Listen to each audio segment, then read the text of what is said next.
Latest updates ఎప్పటికప్పుడు పొందడానికి big TV WhatsApp channel follow అవ్వండి. లింక్ డిస్క్రిప్షన్ లో ఉంది. ఈ సంస్కృతి మాత్రమే ఇప్పటికీ దేవుడు అనేది మనం సృష్టించిందే అన్న ఎరుకతో ఉంది. ఆయన్ని కరిగించటం ఒక సంకేతం. మీ బుద్ధిని సరిగ్గా ఉపయోగిస్తే ప్రపంచాన్ని లయం చేయొచ్చు అని. ఈ పాత్రలను మళ్లీ సరిచేయడం చాలా ముఖ్యం.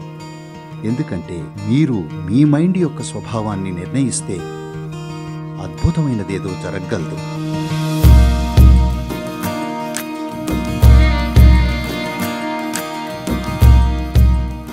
భారతదేశంలో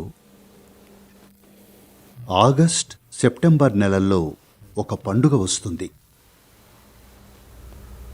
దానిని గణేష్ చతుర్థి అంటారు. దేవుడు ఏనుగు ముఖం కలిగి ఉంటాడు. నిజానికి ఏనుగు ముఖం కాదు, గణ అయి ఉండాలి. ఎక్కడో ఒక కళాకారుడు తప్పు చేశాడు. అది కాస్త ఏనుగైపోయింది. ఆయన్ని గణపతి అంటారు.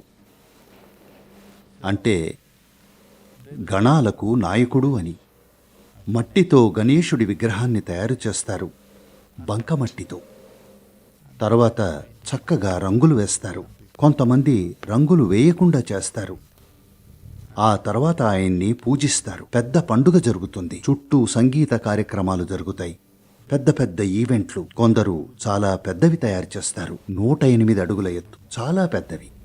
కానీ ఆ కొన్ని రోజుల తర్వాత సాధారణంగా ఒక వారం, 15, ఒక్కో ప్రాంతంలో ఒక్కో సమయం ఆయన్ని సరస్సులో లేదా సముద్రంలో నిమజ్జనం చేస్తారు, దేవుడు కరిగిపోయేలా. ఒక దేవుణ్ణి సృష్టించి ఆయన చుట్టూ ఉత్సుకత సృష్టించి ఆయన్నే మీ జీవితంగా చేసుకుని ఆ 15 రోజులు లేదా నెల గణేశుడు తప్ప మరేవీ ఉండదు. ఆయన తినేదే మనము తింటాం. ఆయనకు నచ్చినవే మనకు నచ్చుతాయి. అంతా ఆయన గురించే. కానీ ఒకరోజు కరిగించేస్తారు. ఒకసారి కరిగిపోయాక ఇక అంతే. ఈ సంస్కృతి మాత్రమే ఇప్పటికీ దేవుడు అనేది మనం సృష్టించిందే అన్న ఎరుకతో ఉంది. ఆయన బుద్ధికి ప్రతీక. The symbol of intellectual activity. ఎందుకంటే ఆయన గొప్ప గ్రంథాలు రాశాడు. అంతేకాదు, ఈ గ్రంథాలు చెప్పిన ఋషికి గణేశుడి సవాలు ఏమిటంటే ఆయన చెప్పేటప్పుడు ఆగకూడదు. నిరంతరాయంగా చెప్తూనే ఉండాలి. ఈయన నిరంతరాయంగా రాస్తూనే ఉంటాడు. ఒకవేళ ఆగితే నేనిక రాయను అంటాడు. ఇది ఋషికి ఒక పరీక్ష. తాను చెప్పింది నిజంగా తన అస్తిత్వంలో నుంచి వస్తుందా, లేక తన బుర్రలో కల్పించి చెప్తున్న పాండిత్యమా అని. కాబట్టి గణేశుడు నిరంతరాయంగా చెప్తుంటే మాత్రమే రాస్తాను. ఎక్కడైనా ఆగితే నా కలం దించేసిన తరువాత ఇక రాయను అన్నాడు.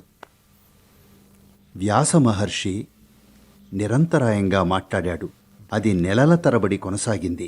గణేశుడు ఒక్క పదం కూడా విడిచిపెట్టకుండా రాశాడు. అత్యుత్తమ స్టెనోగ్రాఫర్ తనే అనొచ్చు.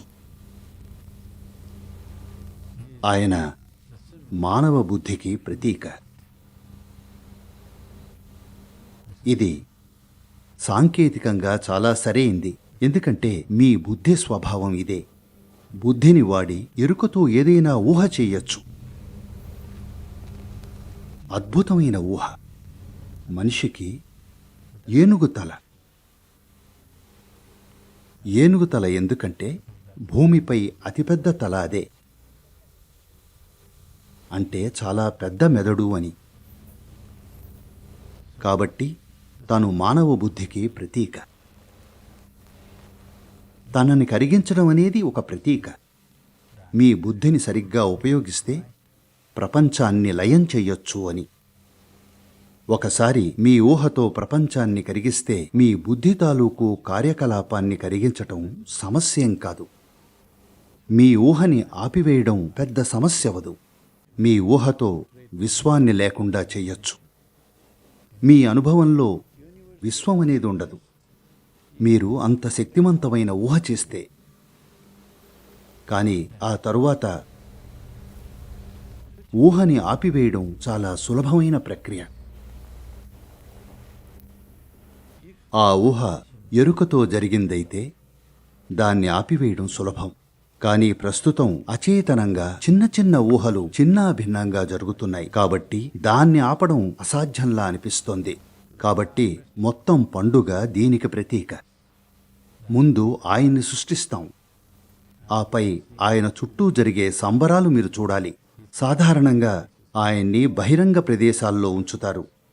ప్రతి ఇంట్లో ఉంటుంది. వాటితో పాటు వీధుల్లో పెద్దవి ఉంచుతారు. ఈ 15 నుంచి 30 రోజుల వరకు చాలా వీధులు మూసివేయబడతాయి. ట్రాఫిక్ ఆగిపోతుంది. అన్ని వీధి మధ్యలో కూర్చుంటాడు. పెద్ద వేడుకలు, సంగీతం, చుట్టూ ఎంతో జరుగుతుంది. ఆ సమయంలో ప్రజల జీవితం ఆయన చుట్టూనే తిరుగుతుంది. కానీ సమయం వచ్చినప్పుడు నిమజ్జనం చేస్తారు. అంతటితో అయిపోతుంది. మళ్లీ సంవత్సరం వరకు ఆయన గురించి ఆలోచించరు.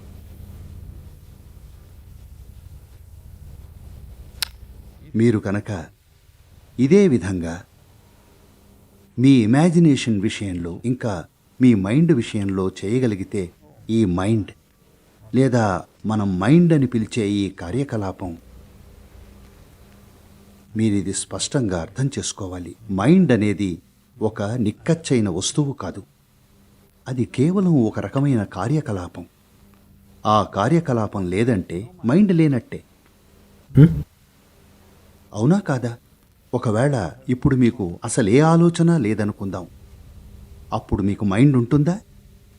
ఓ నాకు మైండ్ ఉంది, నాకు మైండ్ లేదు అంటున్నారంటే ఉందనే. ఎందుకంటే అది ఒక ఆలోచనే. ఆలోచనే లేకపోతే మైండ్ అనేది లేదు. ఎందుకంటే అది ఒక రకమైన కార్యకలాపం.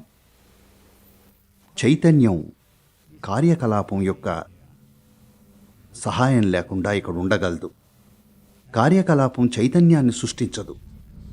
చైతన్యం కార్యకలాపాన్ని సృష్టిస్తుంది.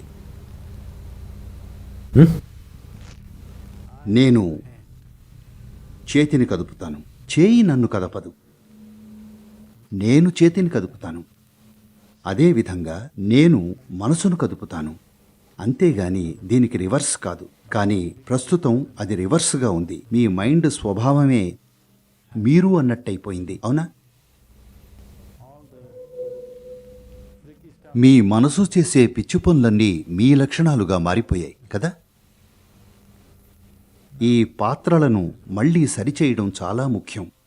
ఎందుకంటే మీరు మీ మైండ్ యొక్క స్వభావాన్ని నిర్ణయిస్తే అద్భుతమైందేదో జరగగలదు.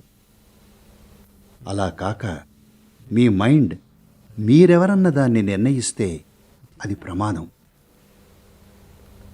అది భయంకరమైన ప్రమాదమా కాదా? ఆ విషయం పరిస్థితులు నిర్ణయిస్తాయి. కానీ అది మాత్రం ప్రమాదమే.